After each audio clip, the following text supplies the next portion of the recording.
Boom! Here you go. Here we are. Cheers. Happy Friday. Happy Canadian celebration of the Canadian wine evening. Welcome, everyone. Mira Boucher, welcome. Good evening. How exciting it is. I'm watching you with your white and black dress out there.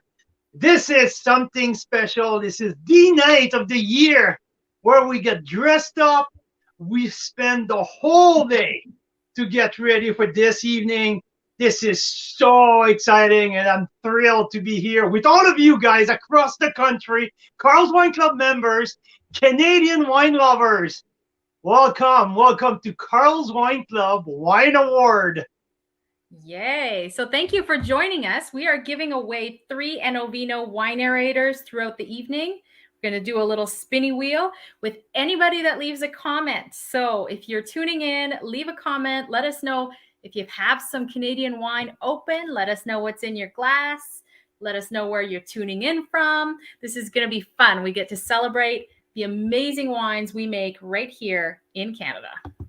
Yeah, this is East, West. This is the whole country. This is the whole Canadian wine industry. This is the whole achievement of our winemakers, grape growers, winery staff who went through so much in 2021 from wave 2, 3, 4, 5 COVID. Name the number of the wave number you want to give it, all of that. True. In Ontario, a crazy harvest time with lots of rain. In BC, with so many wildfire. It was a heck of a year. But guess what? Sitting here at Carl's Wine Club's office, we had the privilege to build some amazing relationship, to meet with outstanding, passionate people, and to taste just around 800 wines. I thought that I had a good understanding of the Canadian terroir prior to that, and now I'm looking back and I didn't know anything, and I'm still learning so much every day. We're tasting 2 to 3 days of 2 to 3 wines a day. Every day we discover some small little glimpse of every part of our Canadian terroir. It's just been an amazing year. Now tonight we're going to reveal what was my top 10. And for the first time, and I have to give credit to you, Mira, entirely for the Members Award, the Top Winery of BC and the Top Winery of Ontario Members Choice Award. It was your baby. You championed that project, and you took it to the next level. Well, thank you. Please, but you know what? I have to give credit to the members, because we ran that idea by the members that tune in every week for Wine Wednesday a couple times. And that's where we brainstormed together. And we figured not only are we going, so what we ended up doing for that one, we shortlisted based on what the members loved throughout the year. Then we voted on it. So about almost 500 members voted. And then the winner, they were just told hours ago that they won, the wineries. So hopefully they'll agree to this, but we want to throw a members only party at those wineries that we chose as our Members Choice Winery of the Year. So that'll come later near the end, because there's actually someone from BC winning, someone from Ontario winning, a winery from each side. And someone from each of those wineries has agreed to stop by impromptu, which is kind of fun. So tell me, 500 members who voted, that's a pretty good amount. I am so happy with that number, because I remember when we brainstormed, we were talking maybe 200-300 people. If we get that number, it will be great. Boom, we got 500 people voting. I think it tells us a lot about how our membership, our people across the country love to be involved in that sense of community that we're building around the Canadian wine industry. So it's pretty cool. Awesome. Daryl's drinking our favorite, Mira's favorite, and Carl's number 1. Oh dear. I heard there was some leak through the whole process. Some people leak some tips across the board. I wow, think that there's only one wine you've ever rated that high, and we'd be surprised if it isn't your number one. But let's get onto it and let's find out. So how the night will be breakdown, Mira? Well, let's start with some bubbly to celebrate, because what's a celebration without some fun bubbly? But here, I just want to show.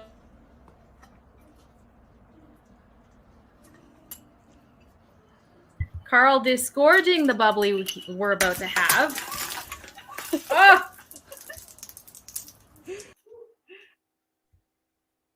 Just about like 20 minutes ago. Yeah, there is some pressure in that ancestral method. There was undisgorged. It's sitting on lease since 2017 here. It's ancestral method. It's 100% Pinot Noir from Tin Horn Creek. Hey, where in the list? I'm telling you, it is part of my top 10. Yes, ancestral method from Tin Horn 2017 vintage. Look at that color. Now, I wanted to pour because the mousse is just so freaking spectacular and so dense in that wine. Oh, it's gorgeous. It's just so. Look at that. Feels so luxurious in your mouth. It's amazing. So, Mira, how about you tell us a little bit about who's drinking what across the country here? Oh my gosh. Well, Simon's having champagne-style Quebec sparkling rosé from Cep d'Argent, which is a Quebec producer that I've never heard. Have you heard of this one, Carl? Nope. No. I need to be a little bit more aware of what's going on in the Quebec wine industry. I need to get my nose in there.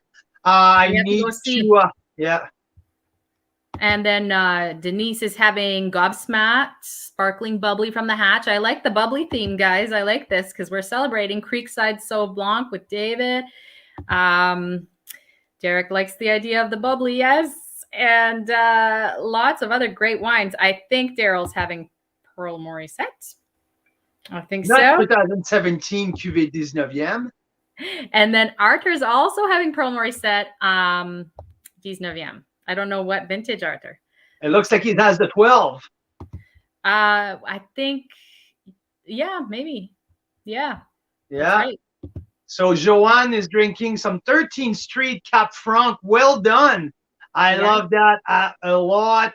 We have... on the mainland's having the 18 Spearhead Golden Retreat Pinot Noir. A lot of these wineries are in our top 10. This is exciting.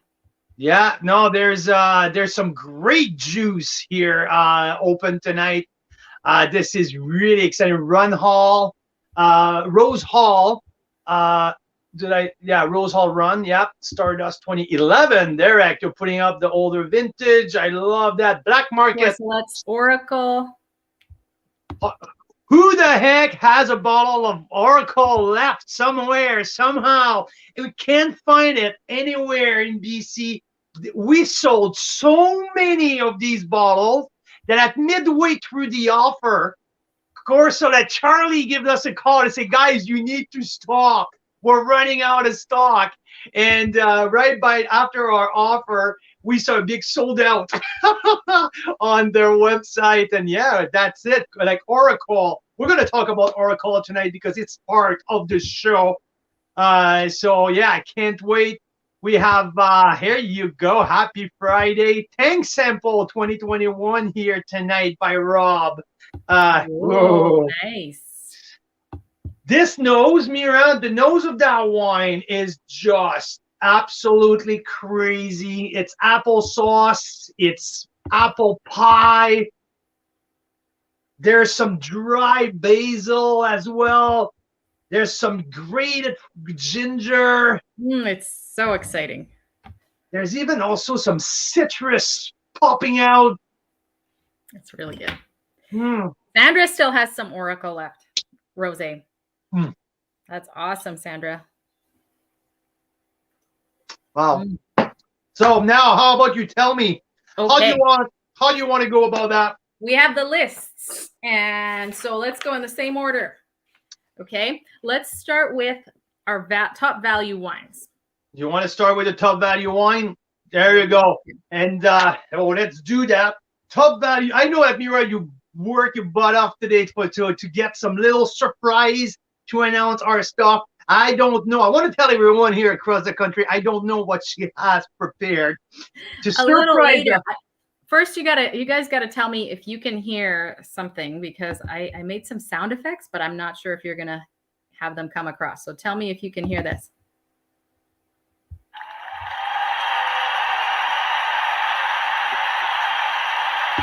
You guys hear that? Absolutely. You hear that? Okay, then I do. I don't know. Everyone else hears that. Yeah, I don't know if you guys can hear it. Please let us know. Okay, so let's start with then a drum roll. Top value red for 2021. There you go. So how I wanted to split that this year, because last year I had 2. This year I wanted to go with 3 top value wine, 1 white, 1 rosé, and 1 red. There is no defined order in these value wines, because value means different things for different people. It's not it. Some people, $14 is a value wine. For other people, $20 is a value wine. For some people, $50 is a value wine. You know why? Because it's what about your expectation. If I pay $20 for a wine and it gives me what I'm expecting for a $50 wine, but guess what? It blew my expectation away. So now I consider that it's a value wine to me. So I have kind of 3 different price points here, and my top value wine for red. It's back early in the spring when we featured Lakeside Cellar from Osoyoos, BC. One of the gem of Osoyoos. We had great result with these. They were amazing partners. They're a beautiful vineyard down in Osoyoos. Also some vineyards on the Golden Miles. But yeah, the Portage Red 2016 at a price of $25, but I gave it a 92 plus point. Absolutely blew my expectation away. I was when I drank that Portage Red the first time, when I tasted it, I couldn't believe the price. And I think it stuck to me all year round that I couldn't find any red who over-delivered that much on the price point for red. So that my top value red of the year is Portage Red 2016. Guess what?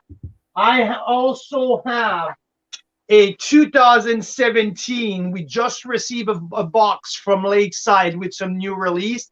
I can't wait to pop the cork or unscrew the cap of this wine to see if the 2017 is as spectacular of the 2016, but I'm pretty excited.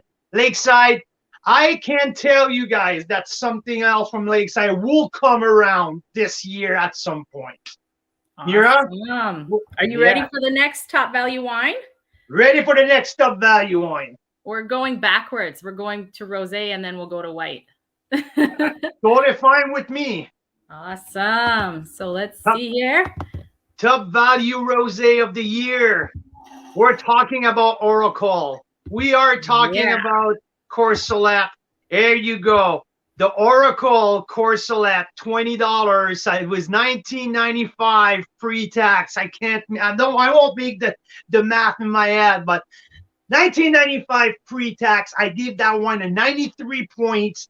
It was one of everyone's favorite during when we did the International Rosé Day. We did an after party for my birthday here in West Kelowna. Everyone who we hosted at the party, first and foremost, I thought it was outstanding. It made the top of my list with a couple others. There's only one other rosé that to me beat Oracle 2019, Oracle 2020 it was 2020, right? 2020. Yeah. So there was only one wine in the rosé side who beat that one, and we're going to talk about it during the honorable mention. But yeah, at that price, there was no rosés across the country who beat it. The value versus the quality. This wine was absolutely outstanding. 93 points. Also, I have to give a shout out, a big shout out to Pondview Belatera with their Cap Franc was really, really good. Red Rooster Rosé was really fantastic as well. We had Carlo Estate Winery, who had a fantastic, a little bit more off the beaten track kind of flavors, but really outstanding rosé as well, the Patio Reserve. So there's many shout out to give around in the rosé, but hold on for more rosé information, because right after that, we're going to talk about the honorable mention. We're going to talk about the rosé guy in Canada. But more and more, every year, we got some outstanding rosé. The quality is going up every year. It's not only a cash cow anymore. We see the demand for rosé year round. And yeah, this one, Charlie at Courcelette, we're going to get back to you later because you have a little bit more coming your way. But top value rosé, here we go. The Oracle by Courcelette. Yes, there you go. Awesome. Okay, what's next here?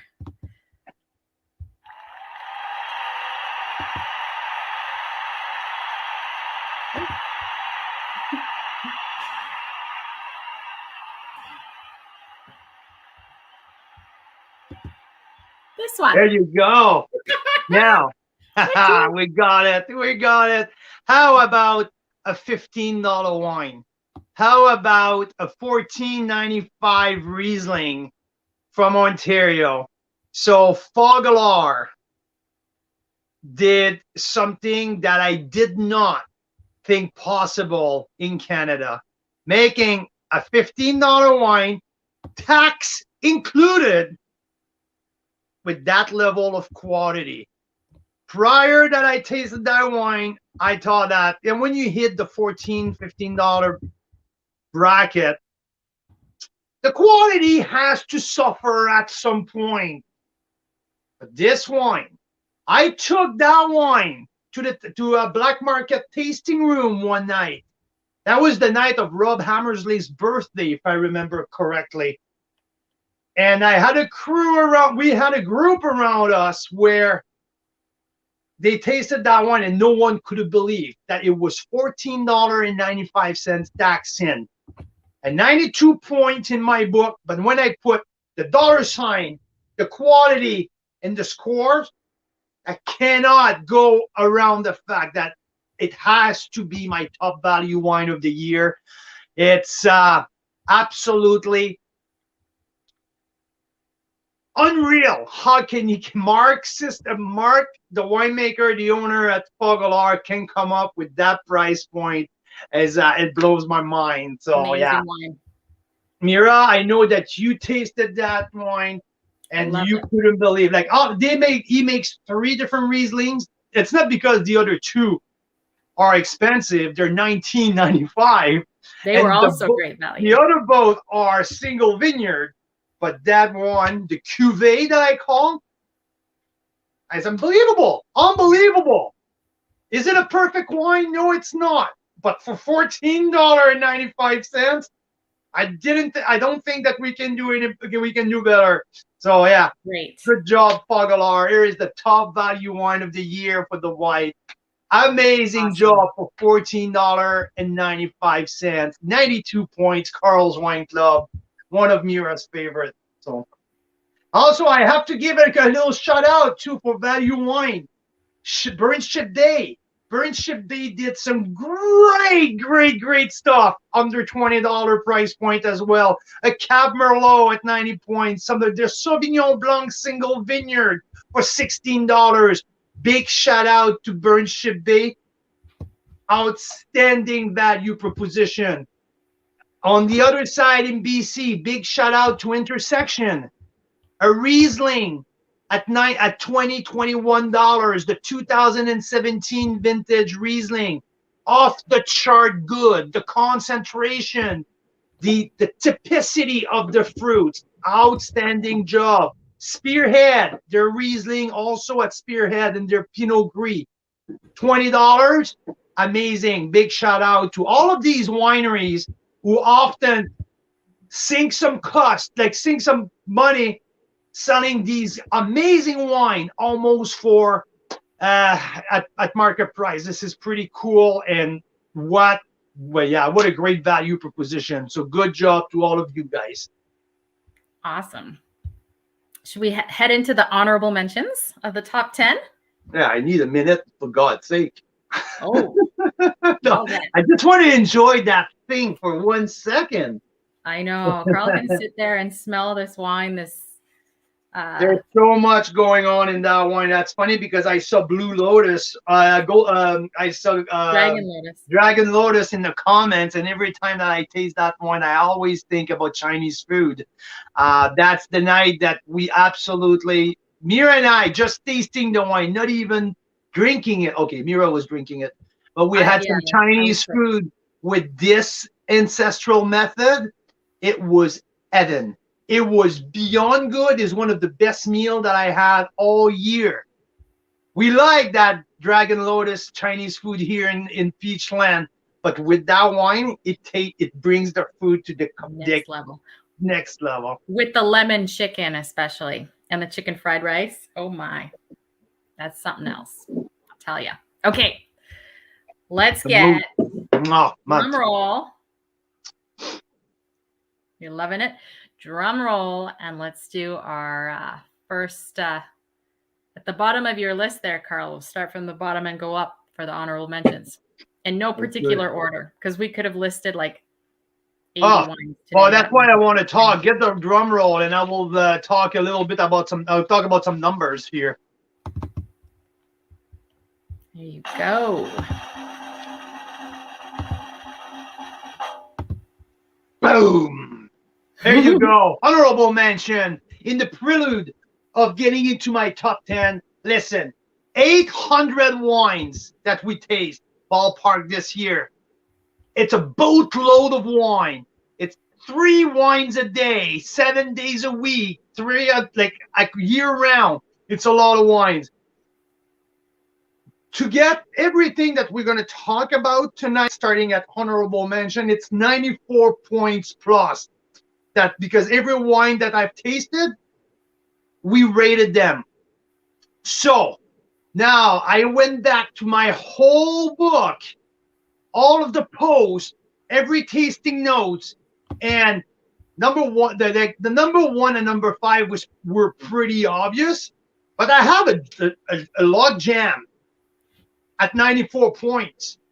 I could have put all of the 94 points as an honorable mention, but we have been here for the whole night. So because I have around 40 wines out of 800. Mira, we should bring Josh here. I need to know what's the percentage of 40, or someone like my son here listening tonight is a human calculator and can tell me out of 800 wine, what's the percentage of 40? Derek says we understand how hard your job is. Now I want to come up with that number. What's the percentage? Anyway, 40 wines who rated 94 points or better. 40 wines out of 800 is 5%. Yeah. 5%. There you go, Darrell. Thank you very much. 5%. That's the amount of wine. That's the percentage who rated 94 points or better. So I cannot put 40 wines in the honorable mention. So I tried to spread the love, and I tried to win with some good representation from around the country. So let's start with the Skaha bench. Let's start with one of the icon of the BC wine industry, John Skinner and his team at Painted Rock. I know that Painted Rock are known for their red icon.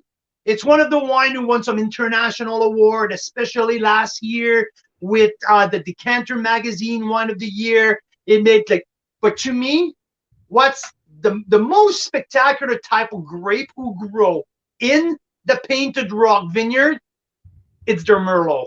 They do a great job. They have a small little Malbec. They have a Cab. They do a lot of great things. But the Syrah is fantastic.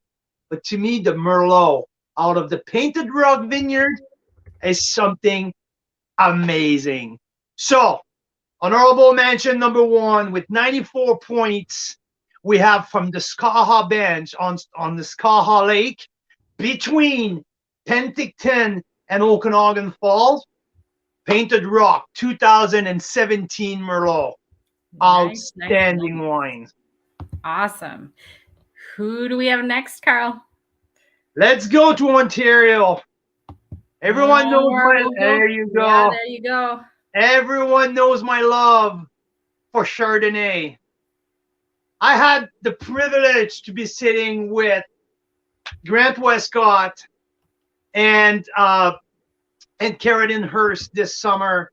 I spent 2 hours sitting on the patio at Westcott with these two amazing human beings. And they pulled so many things out of the fridge, out of the cellar. We tasted pretty much everything.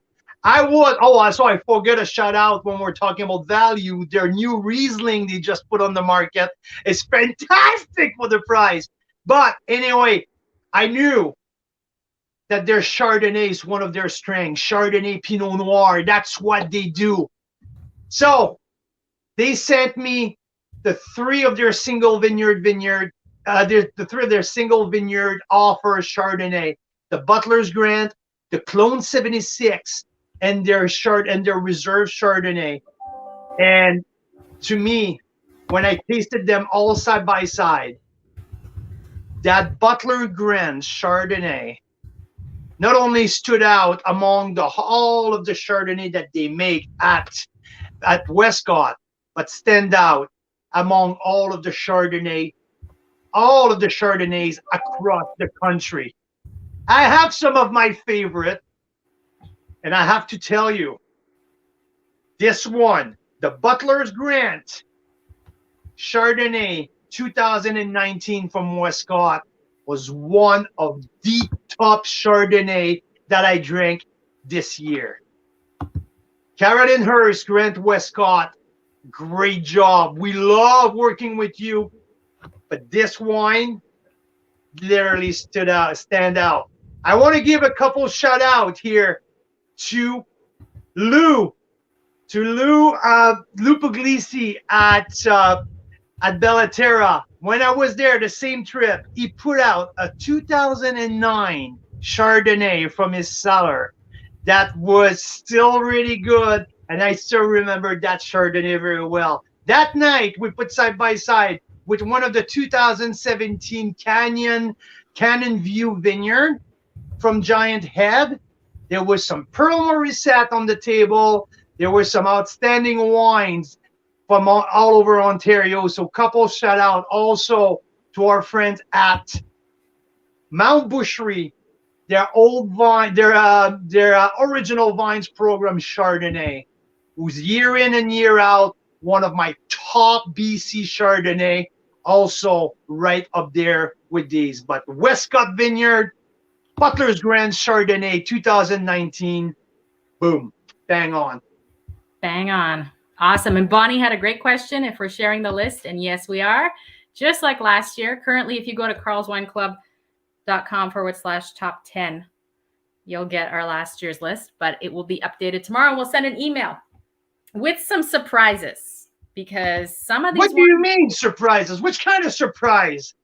Well, some of these wines we picked for the top 10 are sold out, and some of them we convinced the winery to open up their library and give us some very limited amounts. So there'll be some surprises tomorrow. It'll be fun. Yay. So who are we going to next year, Carl? Let's see. Well, I just mentioned Lou Puglisi at Pondview Belatera. How about we're talking about their 2015 Cabernet Franc? Woohoo! It was on my list. I wasn't sure if I had to put it there. It was in the Cabernet Cab Franc I tasted it. I tasted it at the winery earlier this summer. I had a special note that I had to review that. It convinced me when we did Cap Franc Day number 2. I know that Cap Franc Day number 2 was not last year, it was in 2022, but I already tasted it, so I've decided to put it on that list. It was the top wine of part 2 Cap Franc. 94 points. That wine is absolutely peaking right now. It's at its best. It's soft. It's creamy.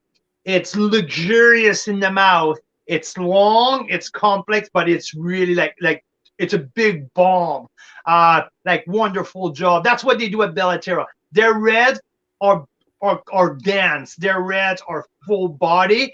They don't shy away from that. This is what they do. They enjoy making big reds. They have the perfect terroir to do that in Ontario. They are at the perfect spot on the 20-mile bench.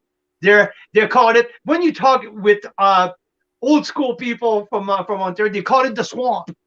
But guess what?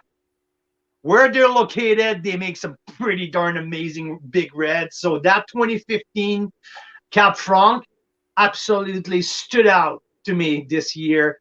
There's a few other Cap Franc that I really, really enjoyed this year. Example, Suan Staff or Chestnut Tree, fantastic. Fogalar made a pretty good Cap Franc as well out of Ontario. It's becoming a big strength. I love what I'm seeing from Ontario. Here from on the west side, Lakeside Cellar are making some pretty cool stuff with Cap Franc. Intersection are known for their Cap Franc.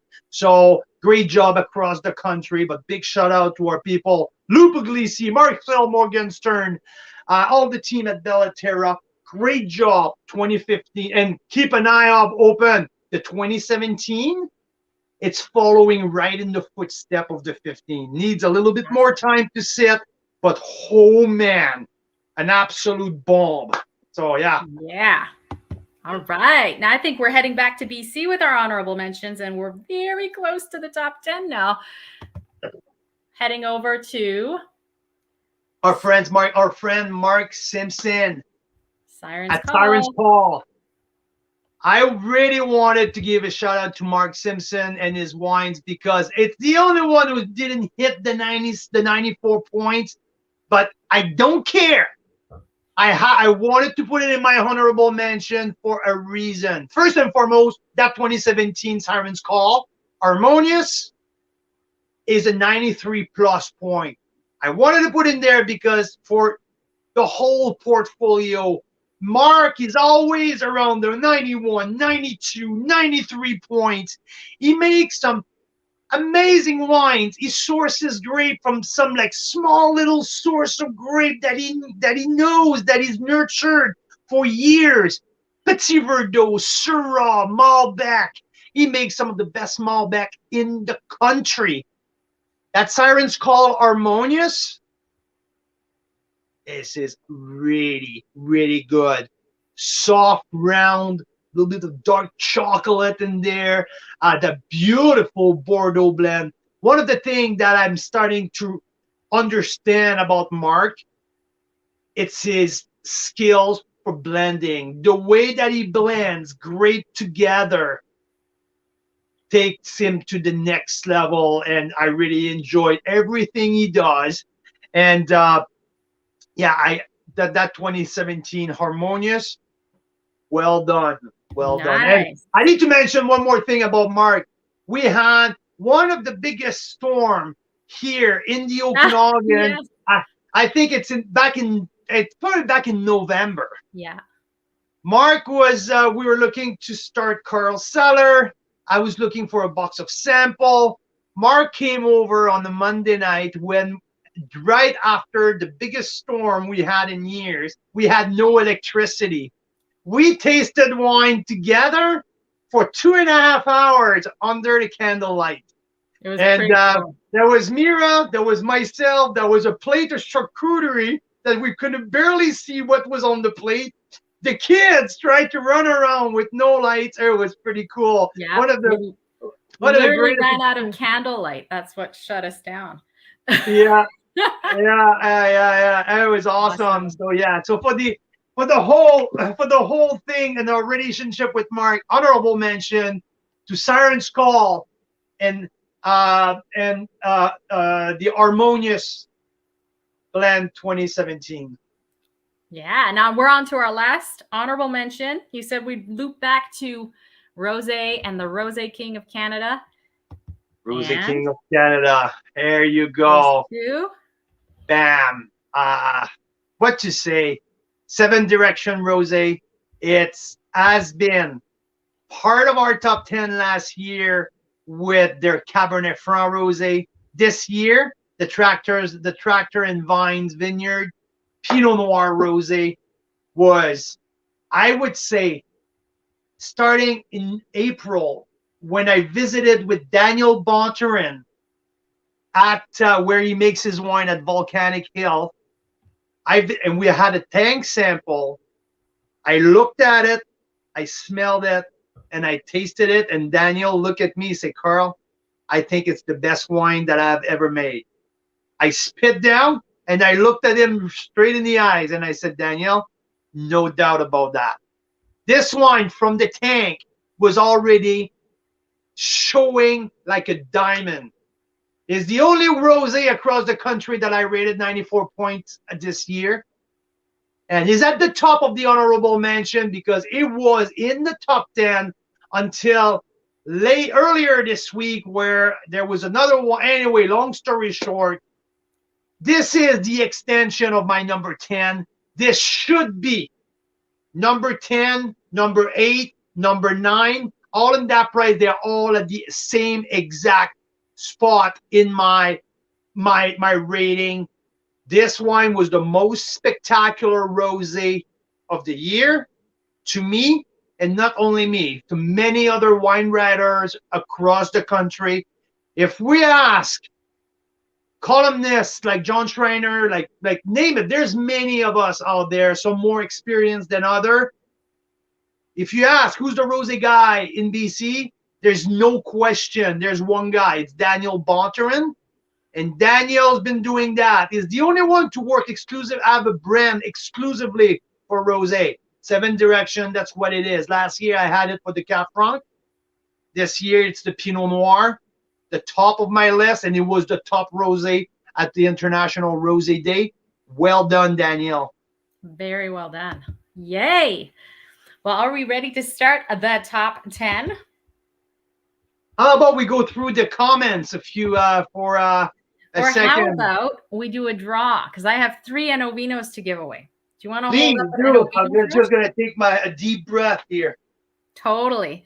So Enovino, it's a wine aerator, a filter, and also works as a stopper and a pourer. So it's like 4 things. We love it because many times, like Carl was saying, we taste 2 or 3 wines every single day. And many times we don't remember or have time to decant the wines.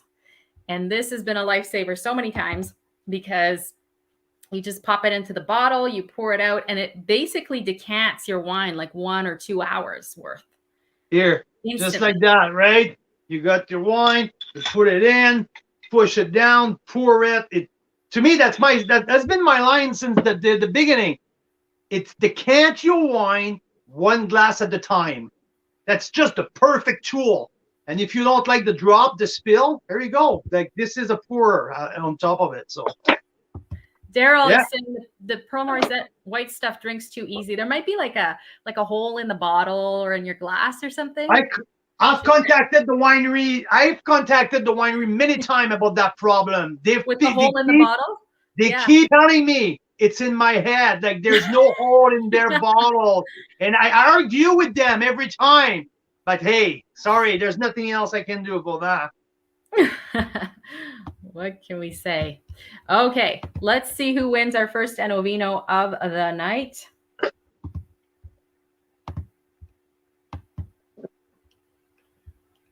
That bubbly Ancestral Method is something else.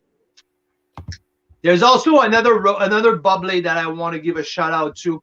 And then when I try to remember all the great bubblies that I tasted this year, 13th Street première cuvée, 2014, I believe. I have it here. Yeah, 2014 première cuvée is one of the most spectacular bubbly that I tasted this year as well. So big shout out to Jean-Pierre Collat, winemaker, and all the team at 13th Street. Fantastic cuvée here, which are mostly Chardonnay in it. That one's a non-vintage, but we've had it 3 years now in a row, and I think every single time it's consistently way up there in the high scores. It's great. For the 13th Street, the rosé bubbly, right? Is that what I'm talking? What are you talking about? Yeah, I'm talking about this. The one I talk about is the première cuvée. The one that I had in November. I just wanted to see what it was all about. They also do the Grande Cuvée, but to me, the première cuvée stood out like outstanding. It's not mostly Chardonnay. It's 60% Pinot, 40% Chardonnay, but this rated extremely high. And when I think about the great bubblies that I tasted this year, this come top of mind. Also, a great one from Lakeside Cellar. There's Sauvignon Blanc, sparkling, for $25 or $26. Absolutely amazing. It's one of the other ones that it keeps popping in my mind. Awesome. Are you ready for this? Absolutely. Who's winning the first Novino of the night? Woo! Simon. Nice. There I think you go, has Simon. a couple already. That's awesome. You get your second Novino. Second or third, Simon. Congrats. Might be what, a lot of your friends will start getting these as gifts. They'll be like, what's going on, Simon? You have so many of these Novinos. That's great. Oh, I don't have enough of smelling that one. Wow. Awesome. Well, let's get into the top 10, shall we? Oh, I guess that we should do that. So again, right? Top 10 honorable mention. Now we're at number 10. These wines are all pretty much at the same level on my scale. They're all 94 points. Let's start with one of my favorite person in the Ontario Niagara wine business, one of the top female winemaker, a friend of the show, a friend of the club, the best Riesling that I've tasted all year. This is the Roberts Block Riesling from Sue-Ann Staff. Sue-Ann, boom, great job. I tasted that Riesling early in the year. I spent all year looking around the whole country to find a better Riesling. Sorry, I did not find any. I started the year at my top Riesling of the year. I closed the year with my top Riesling, Sue-Ann Staff, Roberts Block. Absolutely amazing. I love that wine. I love the shine. Like it's just so concentrated. It's just so precise. It's so explosive that it makes no mistake. This is a top level Riesling, and the authenticity of the fruit is unbeatable. The minerality, the flinty minerality, takes me exactly to the slope of the escarpment. There's something unique with that one. That ginger, that explosion of freshness of lime in the middle of that wine is incredible. Sue-Ann, thank you for providing that amazing Riesling to us earlier this year, and I'm sure that our members they really love it as well. Amazing. All right. What part of the country are we going to next, Carl Boucher? We are going to, let me flip my page. We're going to Kelowna on the east side of the lake.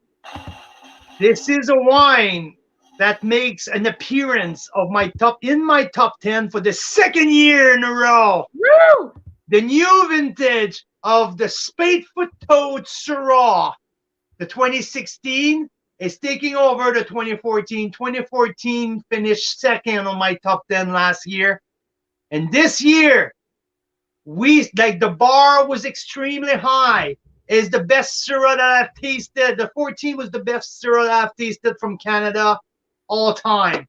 I've never, ever had experienced a soft, creamy, soft, I always have a hard time to find the right words to like. It's fluffy, yeah, but it's more. Anyway, the texture is just so perfect on the 14 that I never thought that I will find the same level of softness in a Syrah. And guess what? 2016 provided the same style of wine. Maybe not at the same level, but I have to say, this is the best Syrah that I've tasted in 2021.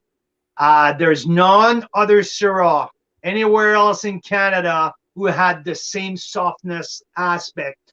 The spice at the end, the complexity of the mid palate, the length is just incredibly long.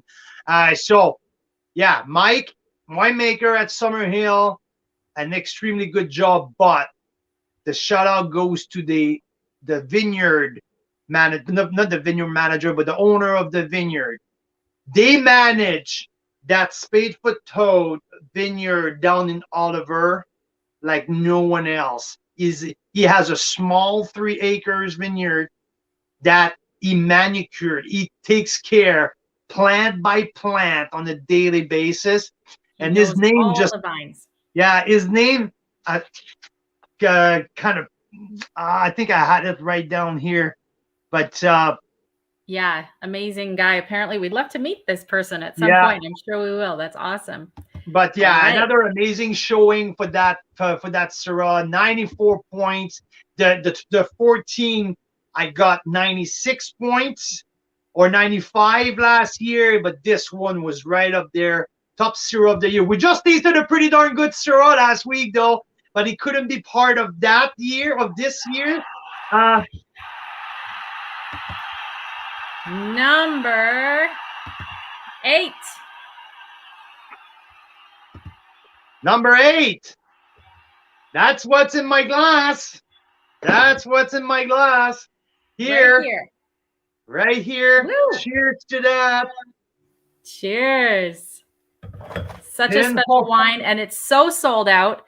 And when we let the winery know a couple days ago, hey, you're going to be in our top 10, they said, might be able to get you a bottle or maybe a little more. So yeah, cool stuff here. This is the Ancestral Method, 2017 vintage, 100% Pinot Noir, sparkling. So it's set on its lees since inception, and now 5 years later, you purchase it with the lees in the bottle. And the tricky part is to disgorge it before you drink it. Which is what we did. What about it?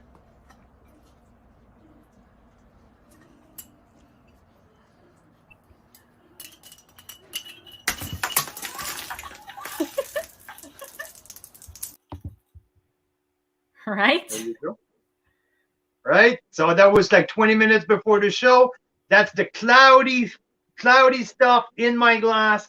But this is the yeast in there. For the geeks who likes crazy complex stuff, yeasty, not leesy. There's not, you don't feel that the lees, all the lees have been popped out of the glass. It's still cloudy, but it's just so complex and so darn good.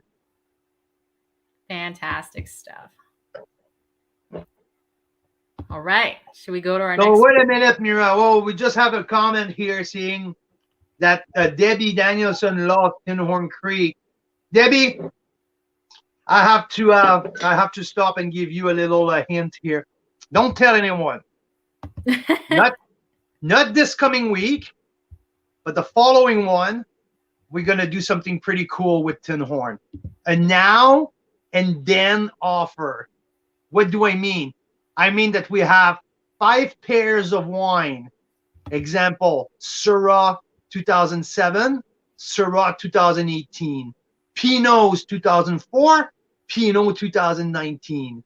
So we're going to do Chardonnay 2012, Chardonnay 2019. So we have something coming up, the now and then offer coming up in a couple of weeks. This is pretty cool. I'm looking forward to it. Don't tell anyone, though. Don't tell anyone. And this sold out number. Yes, what was it? Number exactly. 8? So if anyone wonder about that ancestral method and you say, I want to get my hand on a few of that, but guess what?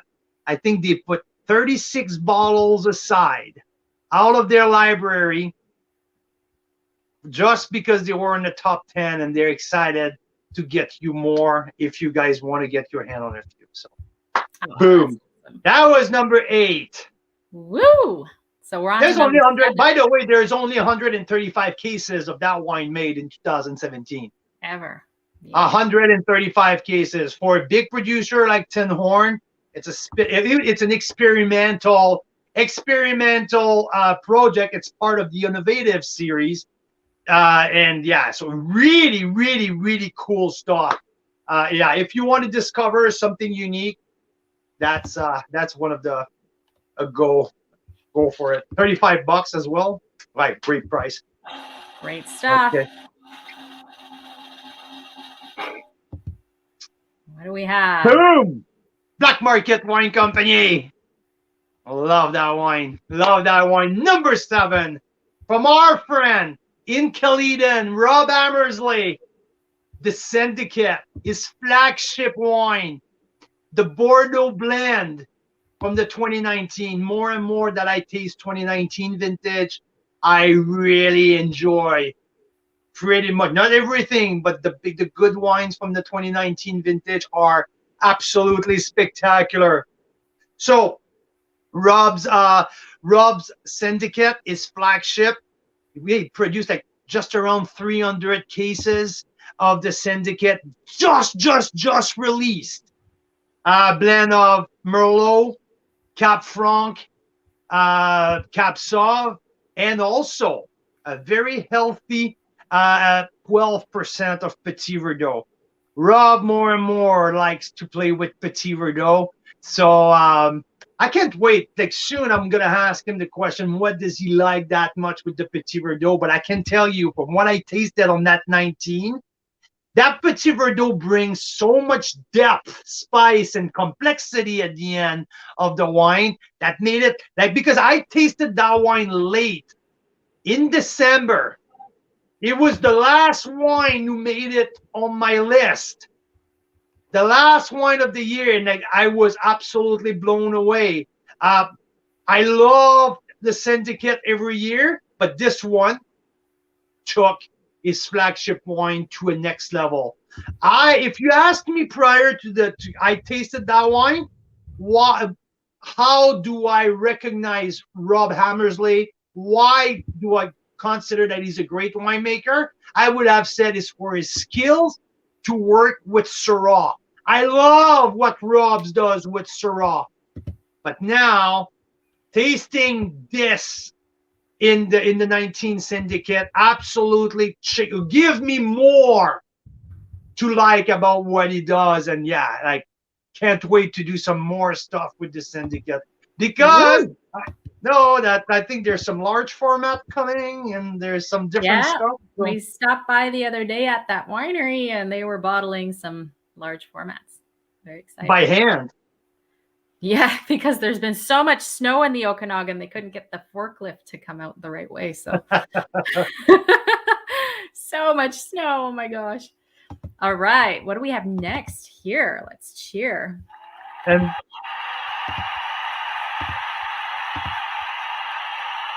let's talk about the Simulcamine Valley. The Simulcamine. So, Courcelette. Listen, we own a wine club. We told the story many times. We own a wine club. We're a member of one other wine club, and it's the Courcelette Wine Club.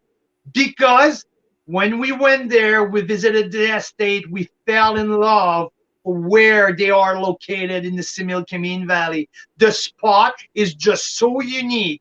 The rugged environment of the Simulcamine, the reflection of the terroir into their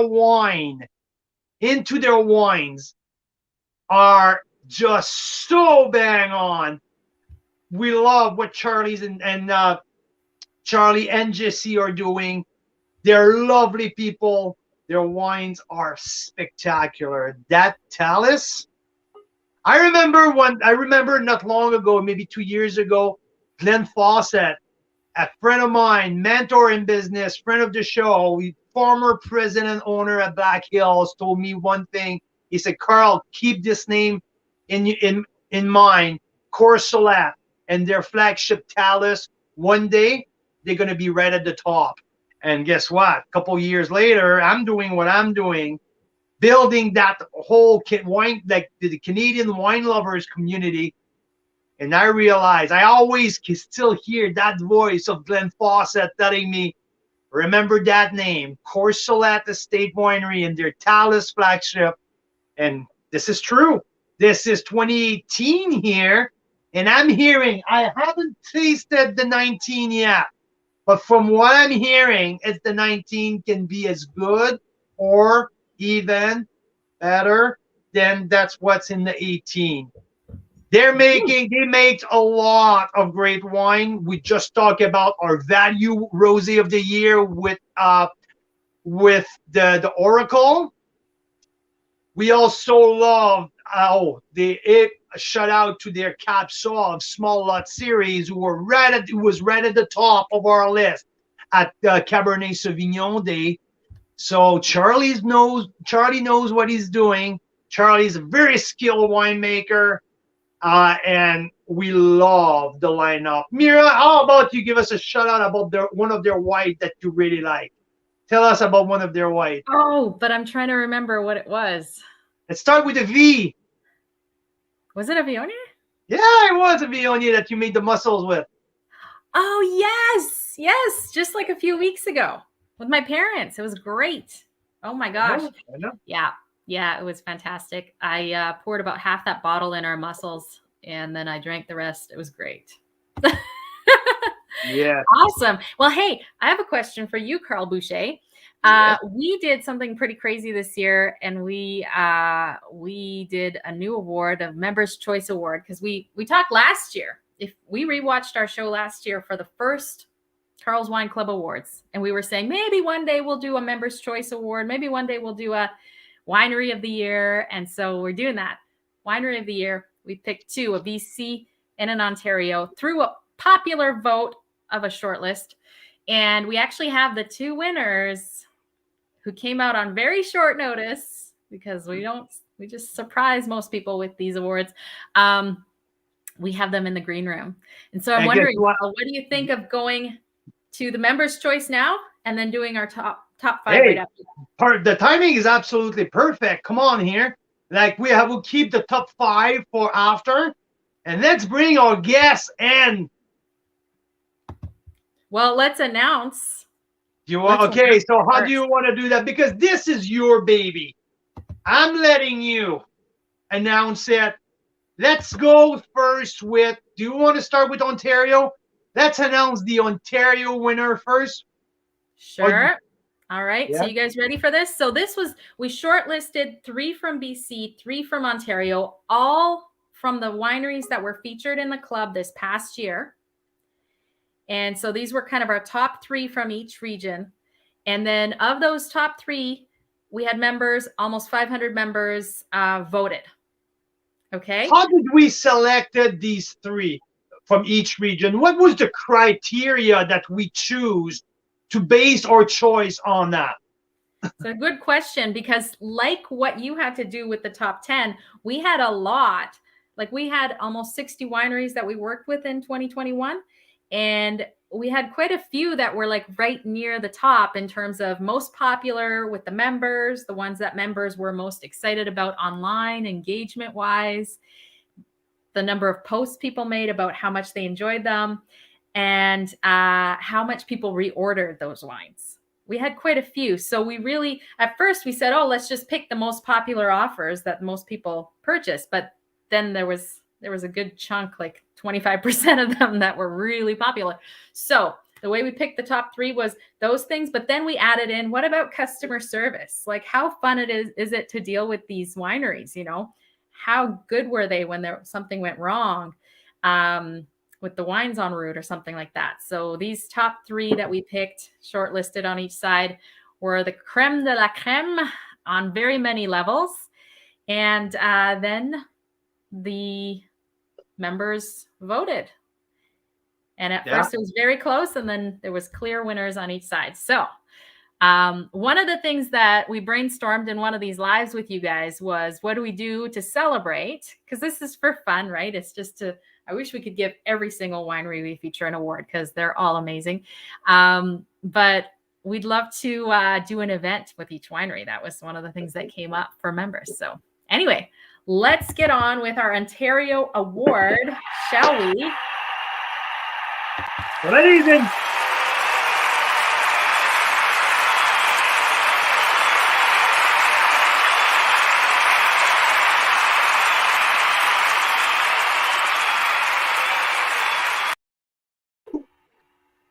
Woohoo! Amazing! Let's bring it on. Marcel Morgenster. Ha! There you go. Look, I got this in the mail today. Woo! Hey, Marcel. Is it redemption? And then you're telling me you gotta come on? Okay, that surprise totally worked. Holy cow! Hey, it's redemption. It's the redemption for the transport company. They messed up the package coming our way, but they got the delivery date absolutely perfect coming your way, my friend. I haven't been at the winery in a few days just because of lockdown and so on, and I happened to go into the winery today, and I think I was on the road when Mira sent me a link to come on tonight. And I opened the box. It's a big box. And first of all, thank you for some great Syrah there. Some BC treat, right? So that was awesome. I like when our Ontario friends can taste some of the good thing from BC. And you sent me some great Ontario treats all the time. I'm like speechless. I'm very excited. It's, I wish I could have the whole team here on with me, and they really love what you guys have put together, and love seeing the familiar names now from the club, and always lots of new members along, and it just everyone is always excited when the Carl's Wine Club orders come in, and because we know that it's more people across the country discovering Ontario wine and our wine specifically. So, hey, Marcel, I hope that. Okay, I have to tell you one thing. If it was my choice, that you guys will be at the top for sure. Because we've been doing so many things together. We've been brainstorming how to put Canadian wines on the map. Not necessarily your winery, but the whole Canadian wine industry, how to promote that. But for me, coming from the membership, coming from all of our people across the country, it just tells me that our message, what we're working towards together, it's really coming true, right? It's becoming real. Yeah, it's very exciting. Awesome. And it's talking about it as one thing, but seeing it come together like this, and the selections that you just went through, it's absolutely amazing what's out there, and it's so great that that this club is growing, and it really feels like a really great community. Love what you guys have started and what everyone is helping to grow. It's really awesome. So thank you. And Marcel, since I found this, I opened one of these bad boys today. Yeah. This is one of the bottles we're not going to sell because we screwed up the label here. It's all wrinkly, so I'm going to open it and drink it. Nice. Marcel, there's one thing that you don't know yet, and Mira will let you know. She's she's going to tell you that what she's planning, though. Oh, what's that? What's that, Carl? The party at the winery. Oh, yes. So we were brainstorming with the members like 1 or 2 weeks ago here, and someone had, I think it was Bryn Hall from BC, had this brilliant idea. She said, we got to do, originally when we brought up the idea a month ago, we said we're going to do one winery of the year. And then she said, no, we should do one in each side of the country so that we can do an event and that as many people can come to it. So I thought that was brilliant. That's why we ended up doing one for Ontario, one for BC. And at some point we'll discover Quebec and the Maritimes wines as well. Yeah. But yes, we want to come see you. Hopefully in the spring. Yeah, or the well, summer, let's make it to the end of January and see how things are. And but yeah, no, absolutely. Would love to do that. Ideally, we wait until it's a little warmer outside, so we can have things by the pond under the tent. That would be very experienced these kind of party. I know how to attend. I know it might be not that kind of party, Carl. I'm just kidding. I'm kidding. Hey, we ended up going in Lou's cellar and smoking cigars at 1 a.m., okay, under the tent. So I know these parties, they are the best. They're the best. Yeah. Thanks, Carl. Now the secret's out. There you go. Yeah, you don't say these things, Carl. Okay. All right. Well, let's go over to the West Coast and let's see who the winner of our members' choice for BC is. All right. There you go, ladies and gentlemen. Please. The winner is...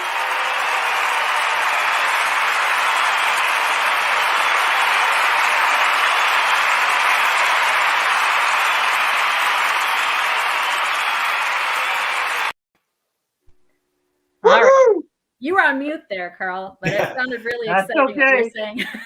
Hey guys. Rob, congratulations. Thank you. I got my wonderful certificate as well. Woo! Pretty stoked about this. Congratulations, Rob.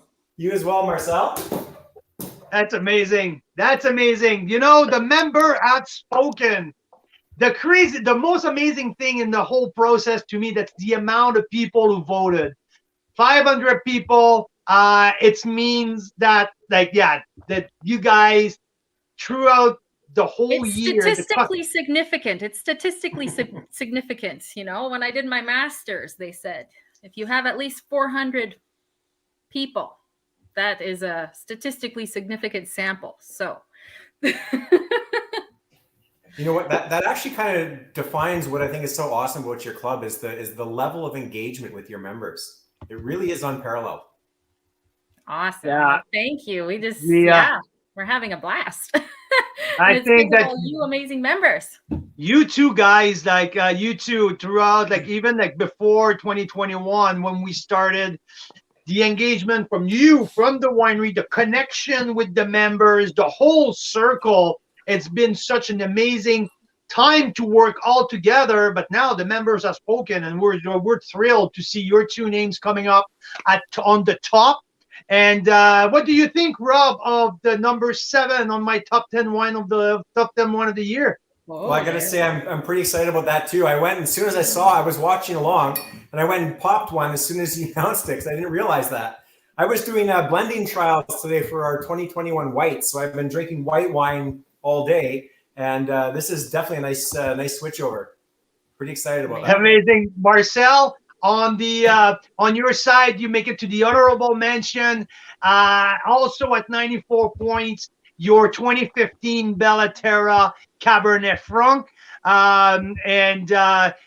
You guys are known for your Cap Franc.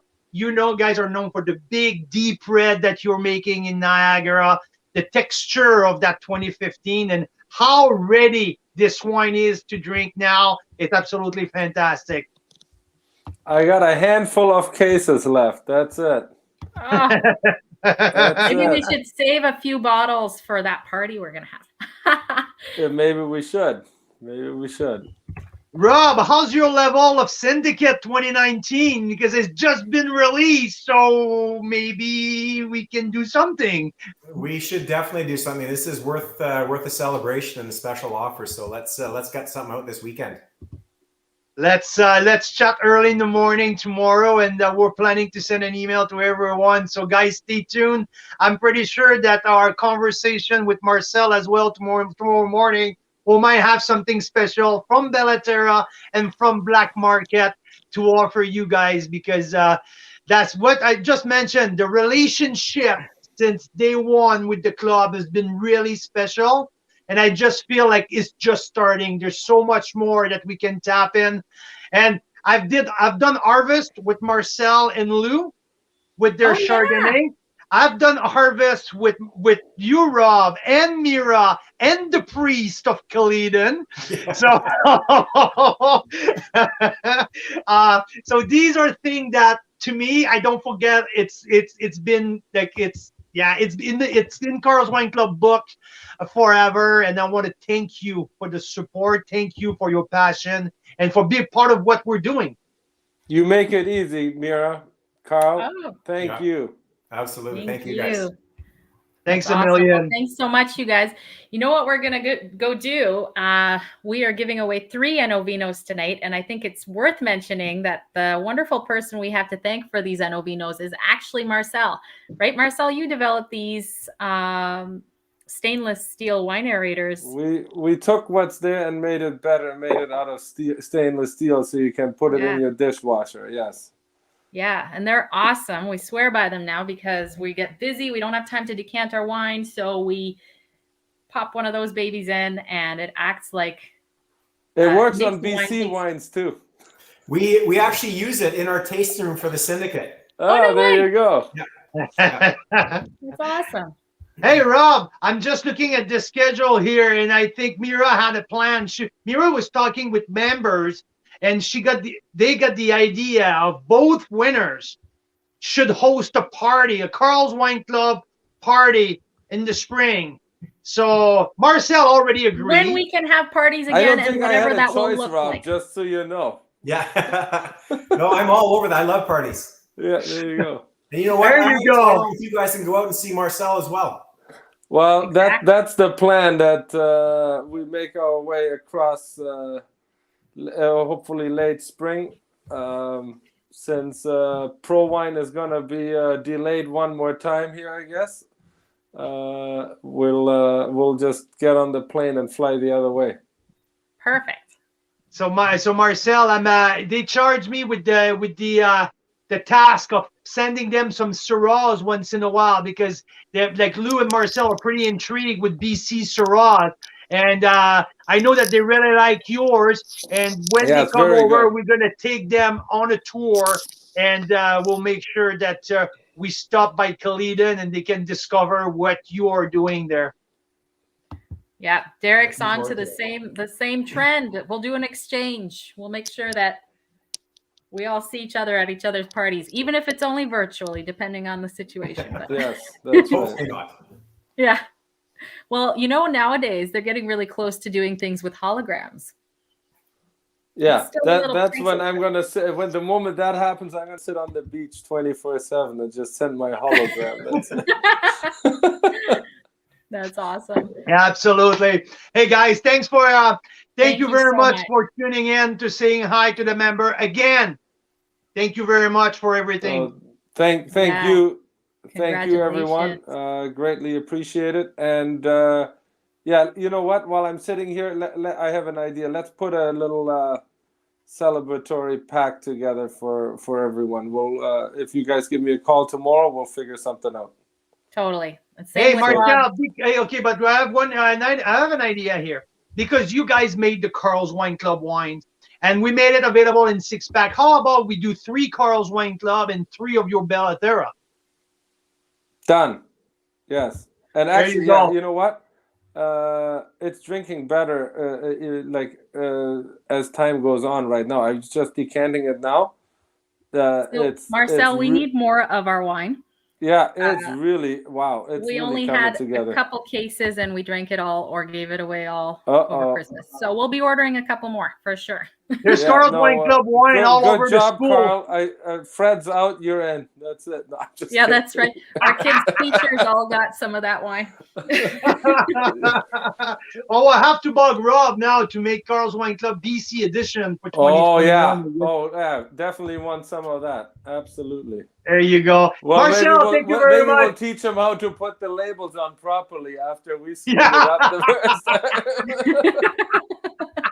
Take care, my friends. They're trickier. Thank you. Thanks to all the members. You guys are the best. I appreciate it. Thank you, Marcel. Thank you. Bye. Mira, your idea made it a long way. Your idea. Wasn't just my idea.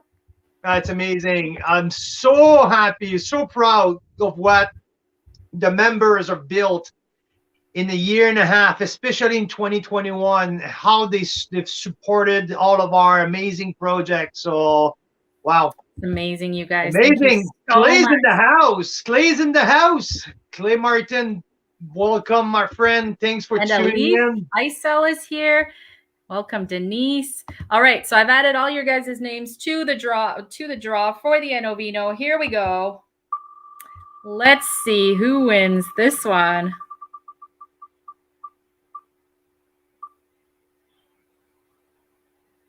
Woohoo! Nick Pappas, who is from Ontario and works closely with a couple wineries in Ontario, Mary Nissen and Fogelar. So congrats on winning the Enovino, and congrats that your wineries made it into our honorable mention. I think Fogelar was in there. Absolutely. Great to work with Nick. Thanks for tuning in, Nick, tonight. It's amazing how many members are tuning in, people we work with are tuning in. I've seen Elif here. Elif is the owner at Ice Cellar, who finished close second in our Members' Choice Award. They were in nomination with 13th Street and Pound View Belatera. The race was so close until the end on both sides. Belatera just like took up right at the end of the contest. But thank you, Elif. Say hi to Adnan for us. Your wines are outstanding. We are so blessed to have worked with you in the past. So, yeah, that's awesome. And Carl, you have a quick question from Simon Ledsham. Random question for Carl. When you have wine with supper, do you drink it or just taste and spit? Taste and spit. That's the name of the game. Tasting 800 wines a year require couple things from my part. It's called discipline and will. So yeah, no, I spit. This is a lifestyle that I chose a while ago, almost 10 years ago now, really close to a magic date here. But yeah, I think that my skills in wine tasting, especially with the nose, increased drastically since I only focus on aromas and flavors and try to dig deep into sometimes it's enjoyment, pure enjoyment, but it's always come back to this technical points from the wine, even if it's nothing work related. But yeah, passion of discovering flavors and aromas. It's a lifestyle and a way of living.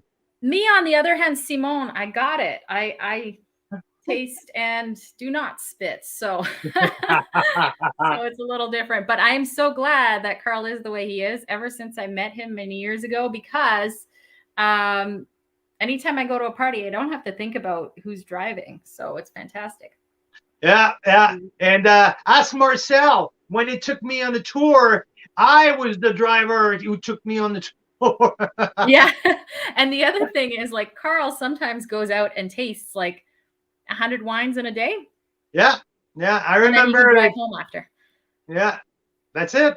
And that's when you make the best deals. It's when you're the only one does. You know what? When you're the only one sober in the room, everyone has tasted a half bag, and now you sit down with winemakers or winery owner when you're straightforward and you can talk business. That's a big joker in my back pocket. So I keep that one. And yeah, I I enjoyed that last Simone time. says you're a monk, basically, and I beg to differ. But it's true. His self-discipline is pretty spectacular. I agree. Cheers to you, Simone.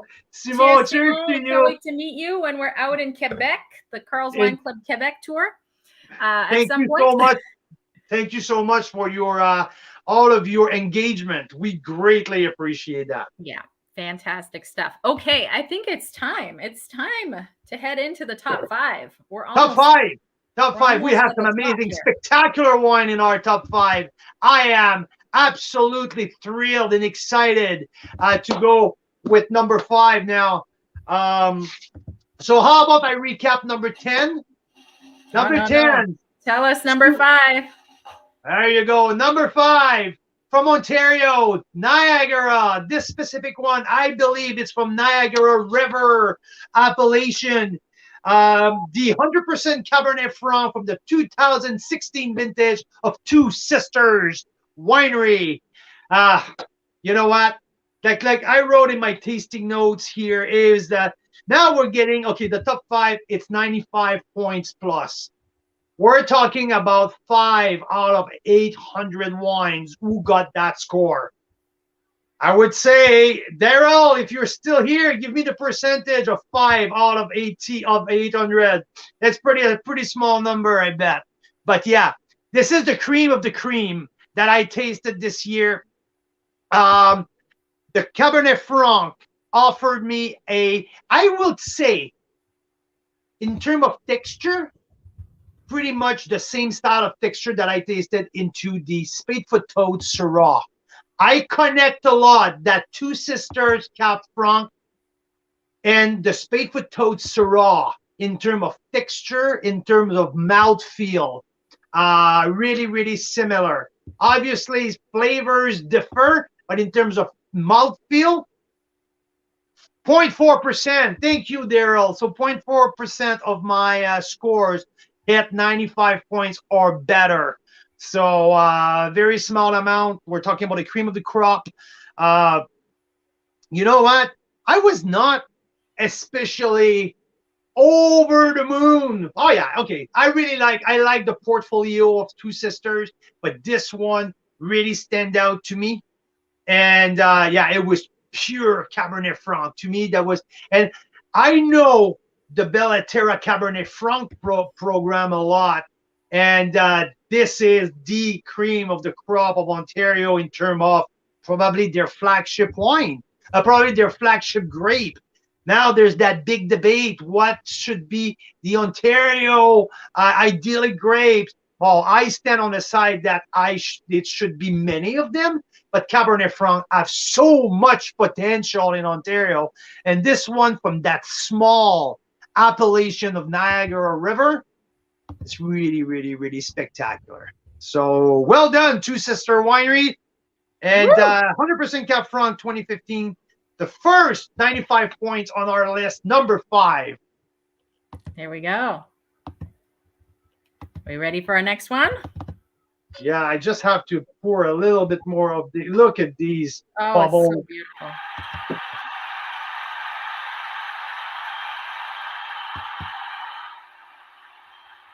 Number 4. The second wine who made it 2 years in a row in our top 10. Actually, the only wine who made it 2 years in a row in our top 5. The former Wine of the Carl's Wine Club Wine of the Year, Black Hills Nota Bene.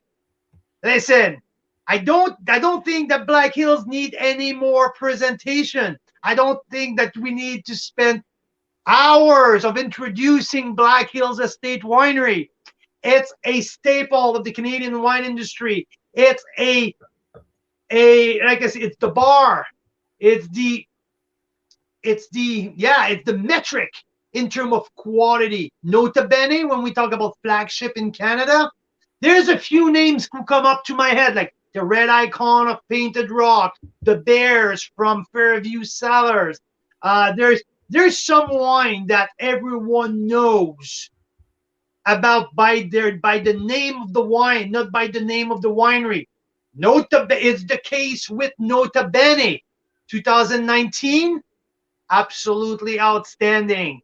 I previewed the wine en primeur with Ross Wise early in the year, and yeah, I knew that it would be in my top 10 after the first sip. It was different than 18 though. 18 was a big bomb, was a fruit bomb, was huge. 19 has a little bit more Bordeaux style in there, a little bit more old world into it. So yeah, Ross Wise, an extremely talented winemaker, a master of wine. So yeah, I'm thrilled. This is the number 4 blend of almost 50% Merlot, Cap Sauv, Cap Franc, Petit Verdot. First time with Petit Verdot in the Nota Bene 1%. So nice. Marcel's asking how long to age the Magnum of 19 Nota Bene he has. See, Clay's answering the question for me. 10 plus year. Unless Clay's coming over. I love the answer, Clay Martin. You were opportunistic, my friend. Absolutely. Yeah, so Marcel, just to give you a little incentive for the patience on that one, we tasted a 2006 Nota Bene that was not a Magnum.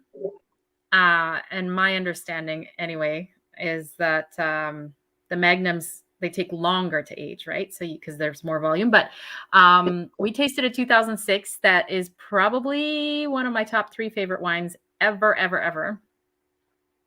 It was something else. Yeah. That was like and apparently 2006, if you do, horizontal or vertical tastings with the Nota Benes, 2006 is not the most stunning year, apparently, but it was when we had this one, it was just at the right spot. And it was magic. So if you can hold off on opening that one, I'm sure it'll pay off. Absolutely. But if you ever had the right occasion to open it up, Marcel, I'll tell you, open it up. Give me a call the day after. I will swing by the winery and I'll get you another one. Okay. Yeah. And Derek says, just try using the Enovino, but twice. I love it. I love it. No, I really like what Xavier is mentioning about Nota Bene. It's the gold standard. And yes, absolutely. There's some names like that across the country. And Nota Bene, like often I mention the wine by the wine's name, not even by the winery. Nota Bene is as well known as the winery names on its own. That's one of the greatest jobs because Glenn Fawcett did so many great things at the elms of Black Hills Estate Winery for many, many, many years. But one thing that to me it did the best is to build the reputation, build the hypes, build the brand of Nota Bene.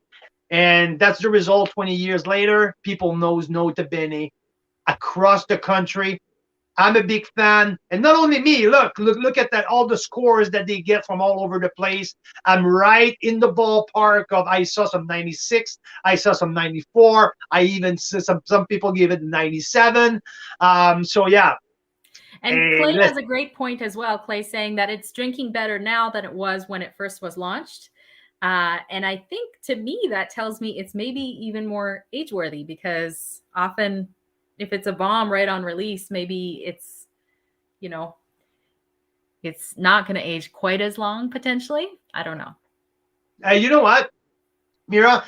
I have that conversation with Marcel and Lou when I was in Niagara. Unfortunately, you had to stay with the kids that week, but we had that conversation about the big, warm, hot vintage where they show so good on release. It's always a question. It's always a red flag for winemakers and people and for collectors, because you just mentioned it. The ones who show so good on release, sometimes, not always, but sometimes they're the one who are gonna fade earlier. So yeah, and I always have that easy comp that I use. It's 2011 vintage in Napa Valley. You have that outstanding 2010, 2009 was great. There were so many great vintage back-to-back prior to the 11, and 2011 hit, It was rainy, it was cloudy, it was cold, it was a shitty vintage. You were talking to anyone in Napa Valley, it was a disastrous vintage. Now you look back 10 years later, this is the vintage who almost held the best. Now, for people who stack some 2011 vintage in their cellar, these wines shows amazing. And the price was affordable. That's what you don't get from great vintage in these regions. So that tells me, and I would agree, I think 2019 will have better aging potential than the 2018 in terms of Nota Bene. Yeah. Interesting stuff. We're on to number 3. Are we ready for this? Top 3 now. So now that was BC. Now we're gonna go to Ontario one more time. Let's get to Niagara on the Lake with Ice Cellars. Number 3, the 2017 Cabernet Sauvignon. Adnan Aysel, Elif Aysel. What a terrific job. What an amazing job. You guys provided me the top Cabernet Sauvignon made in Canada, the top that I ever taste. Shout out, and tip of the hat to you, Elif, Adnan. The tasting that I had at the winery when I was there, you guys absolutely hit the soft spot. The way you host people, your genuine, warm human presence is just so refreshing. I really love. I love also Simba, the dog, the winery dog. It was pretty darn cool to be around. The tour that I had, and when I sat down and I tasted all of these amazing wine. By the way, shout out to your ice wine. The ice wine was absolutely outstanding as well.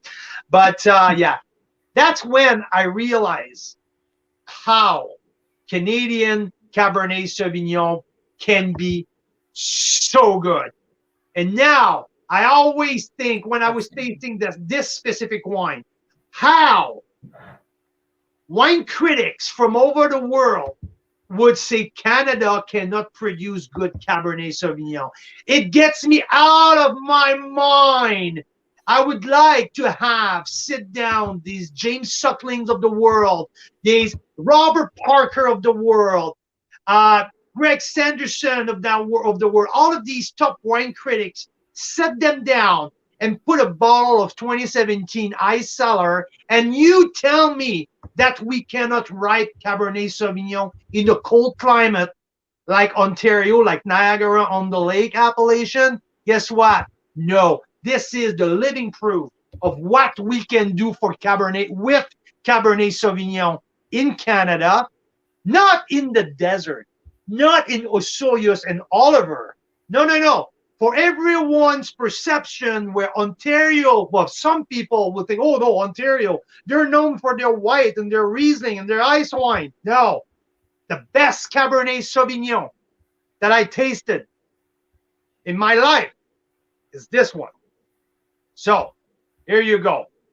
Shout out to Rob Amersley for his 2016 unsanctioned series Cabernet Sauvignon, who absolutely blew my socks off. And everyone, don't start, like members who are listening right now, don't call me, say, oh, we won that 2016 Black Market Cab Sauv. No. There's none available. There's none. Rob is sold out. Also, shout out to Courcelette, Small Lot Series Cabernet Sauvignon. Outstanding. Intersection, Small Lot Series 2019. All of these cabs are fantastic. This one, the best that I have tasted. Good stuff. Number 3 on Carl's Wine Club. Fantastic. We're down to the top 2. We're down to the top 2. Number 2 of Carl's Wine Club. Top wine of the year. Someone asked, have you tried the Reserve Cab Sauv? And I'll get our I did. Drum roll. I did try the Reserve Cab. It's a great cab. Personally, I prefer the regular I thought the regular had more of the Cabernet. I thought there's a little bit more oak in the reserve, and I really love the authenticity of the regular 2017. And I always put the price in perspective when I taste. The price point, for the $50 of the regular versus the 90 of the reserve, to my humble opinion, hey, listen, that reserve is absolutely fantastic, even bolder, richer. But I really like the balance and the sense of place of the 2017. So that's the thing that sometimes happens is I mean, all the wines are fantastic, but it's not always the flagship or the reserve that gets Carl's affection in the same way. So that's great. Let's go to number 2, shall we? Oh, please go ahead, Mira. I'm excited. Woo. Right. We have cheering. There you go.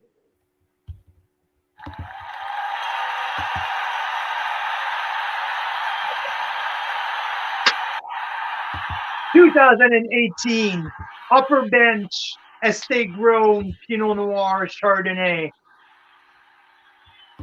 Listen, personally, I'm not the biggest fan of Pinot Noir. This is just not the grape that I'm attracted to naturally.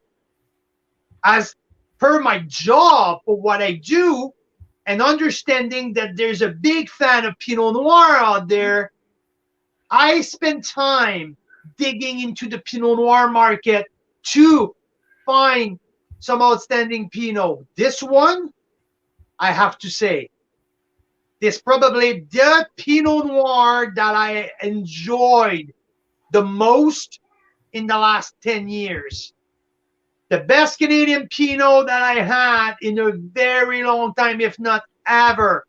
When I had that with Mira, when we cracked it and tasted it, I looked at her with the first sip in my mouth, and I think she knows me a lot, and she knows when something is happening, and she was like, okay, this is unique and special. Hey, Carl? I was like, yes.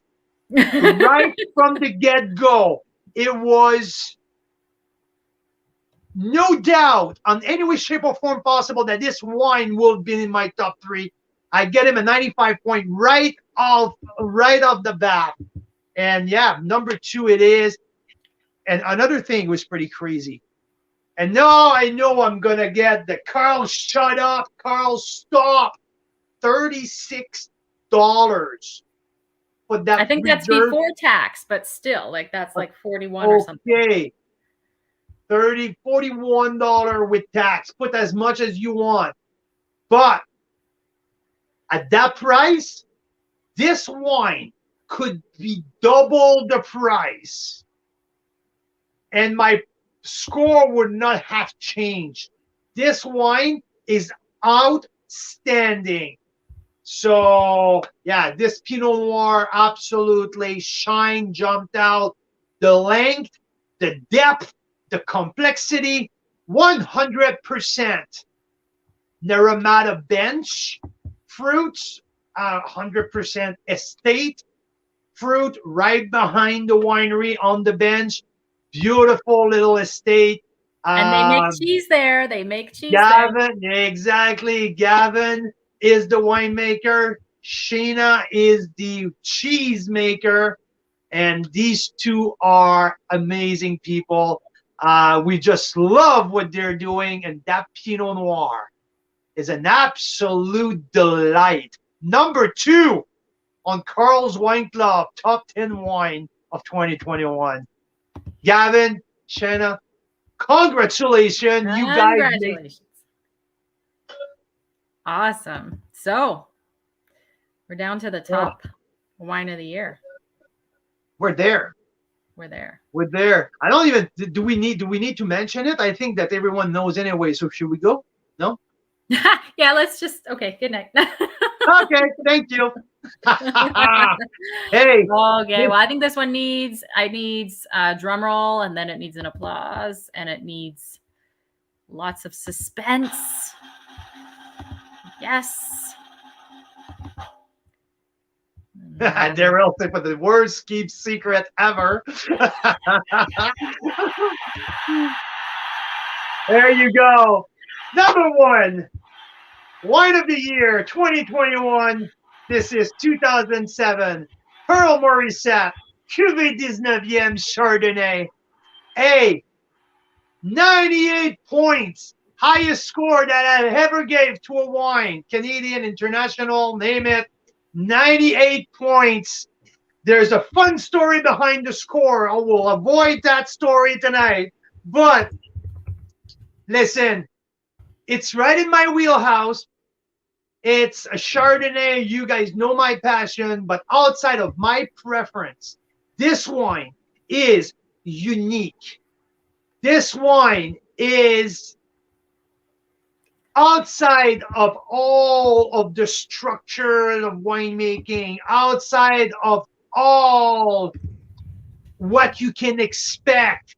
It's cloudy, it's funky, but the depth, the energy in that wine, the complexity, and the clarity of every single flavors is just so incredibly precise that I just, like, every time, like, I need to remortgage my house every time that I talk about that wine, because Mira wants to order a case of 12 every single time we mention the name. There's barely any left. There's barely any. It's already been sold out for quite some time. They released their new vintage a while back, and they have very little left that they're holding on in their library, right? Boy, like you can't stop right there, because okay, let's hold the suspense for a few seconds. I want to read my tasting notes the first time that I tasted that wine. Okay, this is my original tasting note. I say, beyond impressive. This can compete with any Burgundy Chardonnay any day, any time. The depth, the complexity, and the structures are unparalleled. The nose opens up with shy aromas of wet rock, white flowers, and ripe lemon before turning towards the toasty almond and vanilla. That's that back end of that wine. That's what really, really, really gets me. Okay, with 4 years of age, now 5, the wine still show youth, power, and energy. I think power should be circled up there. This is a powerful wine. And I'm not talking about powerful in terms of oak, because sometimes some powerful Chardonnay comes from the oak. No, this is powerful Chardonnay.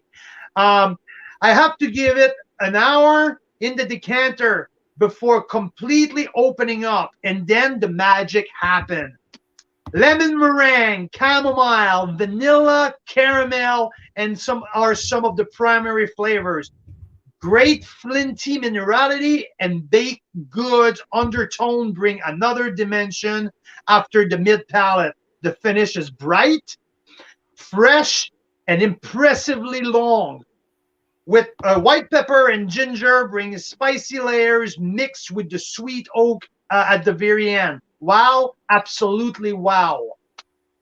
That's what I thought of that wine the first time we tasted it. And I'm still standing behind. It's, yeah, the wine of the year at 98 points. And we actually tasted it live. I had a sip before you. So it's I just have to clip those little bits. The first time I had a sip, I was like, Carl, you have to taste this. And then when Carl tasted it, he literally started to go like this.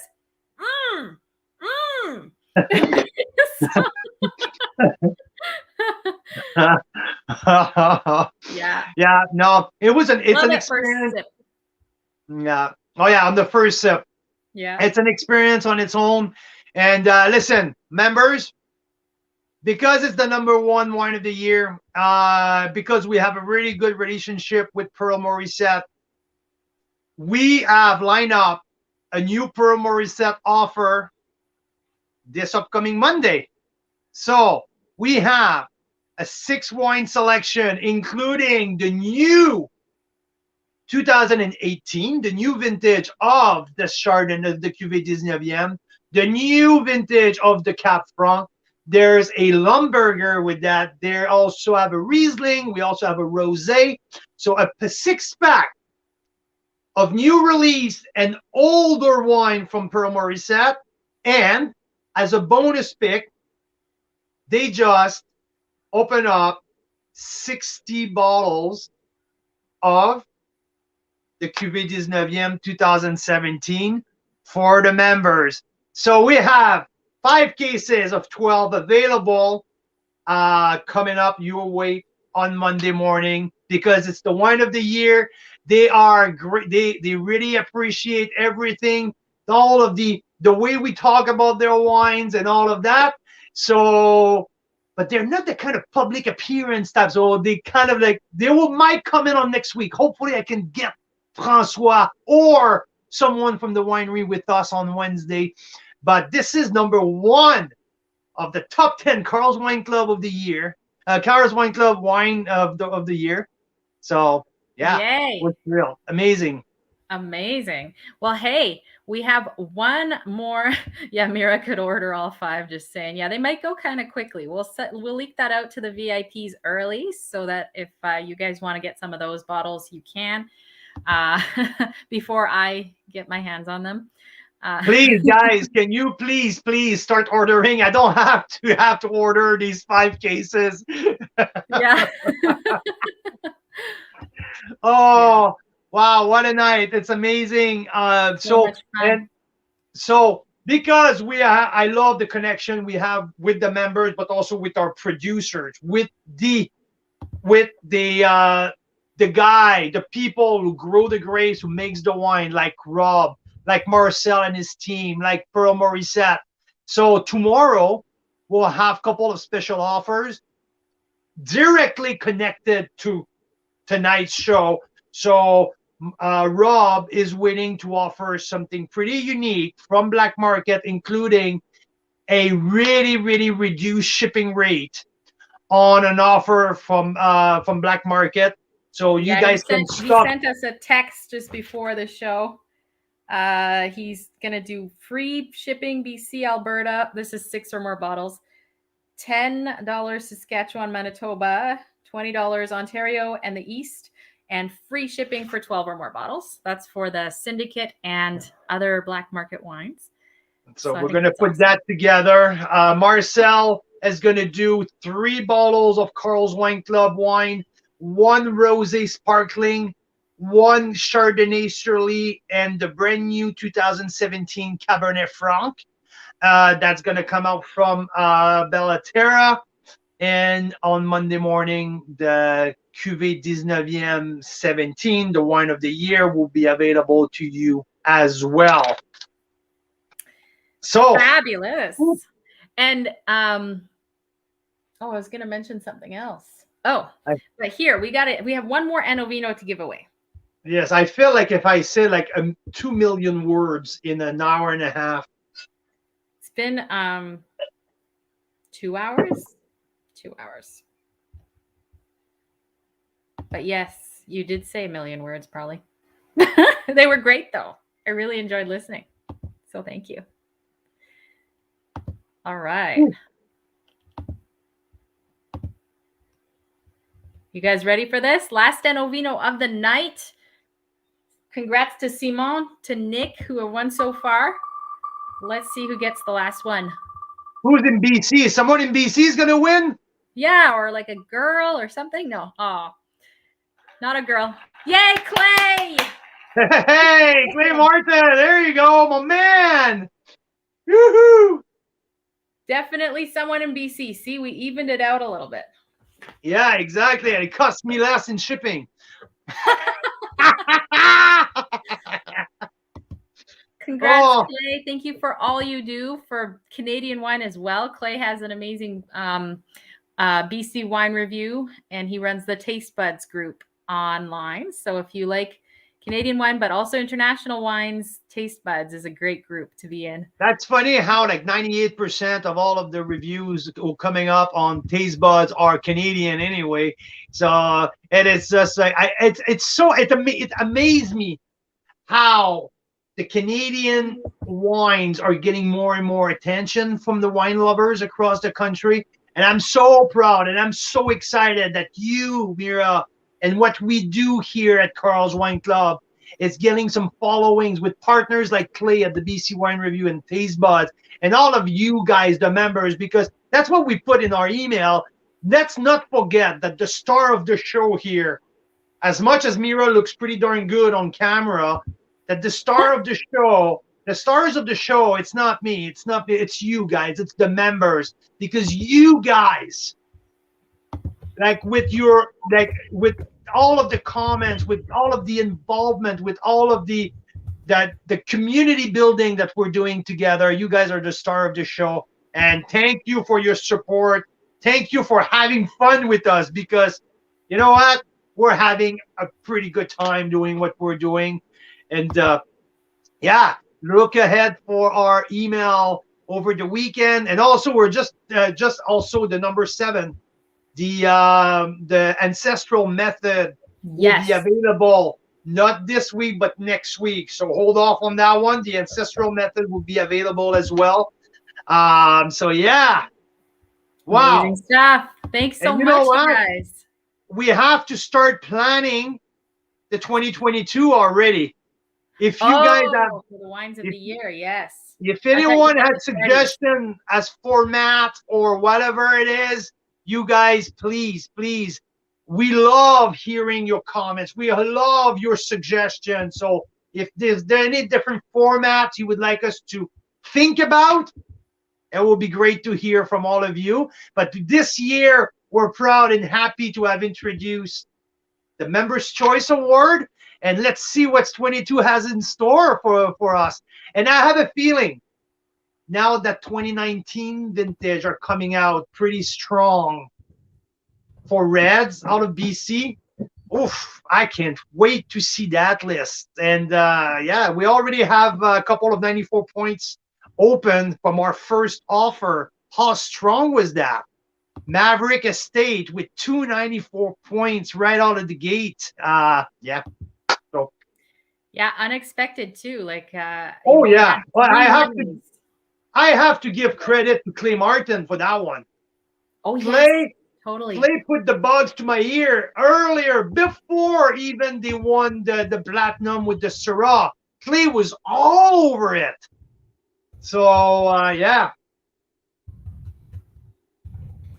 So yes.